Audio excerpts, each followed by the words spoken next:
The groom thought the car parked by the roadside was his fiancée's, sprayed a few big characters on the $1 million luxury car. He mistakenly thought his fiancée was driving the car to take her lover on a date. So, he and his friends began smashing the car windows violently. They ended up smashing the luxury car into pieces. Unbeknownst to them, the car owner was quietly watching nearby. He thought to himself, I can get a new car for free now. Then, the groom opened the car's trunk. He took out the car owner's priceless calligraphy and paintings. He immediately tore the artwork into pieces. The car owner was worried that the groom would cause more damage and he wouldn't be able to pay for it. So, he immediately called the police. To his surprise, after calling, he found out that the car had already been transferred to the groom's name. His wife was also involved with the groom. It turned out that several years ago, after the man succeeded in his business, he married a beautiful female streamer. The female streamer not only tricked the young man into opening a yoga studio for her, but also gave her the most profitable company under her control. After gaining all these, the female streamer began to despise the man for being ugly. She used the money to buy her lover cars and houses, and even held a wedding with her lover while still married. The absurd part was that this lover was also the man's classmate. At first, he couldn't believe that his wife would be so shameless, but to prove whether the bride was really his wife, he drove the $1 million luxury car to the wedding venue. As soon as he reached the hotel entrance, the groom punched him. The groom angrily scolded him for daring to attend the wedding in his fiancée's car. He thought this was clearly an act of provocation. The classmates didn't believe the luxury car belonged to the groom. The groom immediately showed everyone photos on his phone. When they saw the photo of the groom and his fiancée, they assumed the man was the fiancée's lover. They began insulting the man. At this point, the teacher also spoke up.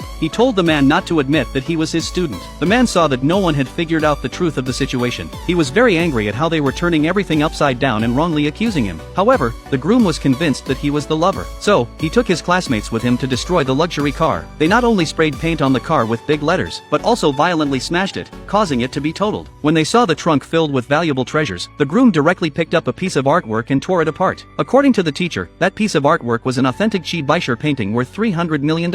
Everyone was stunned, but the groom didn't worry at all. He claimed that the man had spent all his fiancée's money, which meant everything in the car belonged to him. So, he thought he could destroy whatever he wanted. He then instructed everyone to continue smashing the car. Watching the scene unfold, the man, fearing they couldn't pay for the damage, called the police, but he was mocked by them. The groom angrily yanked the jade pendant off the man's neck and smashed it on the ground. Unbeknownst to them, this jade pendant was a gift that the man's mother had gotten for him at a temple. For the man, the jade pendant was priceless. Seeing the jade pendant broken, the man was furious and embarrassed, but alone, he was no match for the group. In the end, he was beaten to the ground by everyone. Even the teacher sneered at him for being involved as a lover. Soon after, the man's wife arrived with a group of people. She brought a dowry worth $100 million.